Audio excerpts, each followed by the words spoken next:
ભુજ પુષ્કરણા મહિલા મંડળ તથા યુવતી મંડળ દ્વારા સમાજના વડીલો માટે નિઃશુલ્ક ધાર્મિક યાત્રાનું સુંદર આયોજન કરવામાં આવ્યું હતું। 22 ઓગસ્ટના સવારે 7 વાગે વડીલો યાત્રા માટે મોટા બંધ પાસે પ્રસ્થાન કર્યું હતું। ત્યારે તેમને વિદાય જ્ઞાતિના અગ્રણીઓ દ્વારા આપવામાં આવી હતી। સમાજના અગ્રણીઓ, ભાઈ બહેનો મોટી સંખ્યામાં આ પ્રસંગે હાજર રહ્યા હતા। સમાજના 50 વર્ષથી વધુ વયના વડીલોને આ યાત્રામાં નિઃશુલ્ક લઈ જવાની સેવાભાવી પહેલ યુવતી મંડળ દ્વારા કરવામાં આવી છે। આ યાત્રા દરમિયાન વડીલોને પુરુષોત્તમ મહાદેવ, માતાના મઢ, કમલાપતિ મહાદેવ, ગુનેરી ગામમાં આવેલ મંદિર તેમજ નારાયણ સરોવર, કોટેશ્વર સહિતના ધાર્મિક સ્થળોના દર્શન કરાવવામાં આવ્યા છે। વડીલો માટે બસમાં સૂકા નાસ્તાની તથા રસ્તામાં જરૂરી સગવડો કરવામાં આવી હતી। આ યાત્રા પ્રવાસથી વડીલો ખૂબ જ આનંદિત થયા છે અને આયોજકોને આશીર્વાદ આપ્યા હતા। વડીલોને યાત્રા કરાવવાની આ પહેલ માત્ર ધાર્મિક ભાવનાથી જ નહીં, પરંતુ વડીલો પ્રત્યેના સન્માન, સેવા અને લાગણીનું ઉત્તમ ઉદાહરણ બની છે।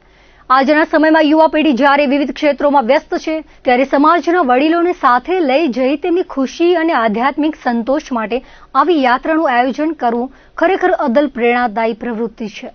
યુવતી મંડળની આ સેવાભાવી પહેલને સમાજમાં સરાહના મળી રહી છે અને અન્ય યુવાનો તથા સંસ્થાઓ માટે પણ આ કાર્ય પ્રેરણારૂપ બની રહ્યું છે।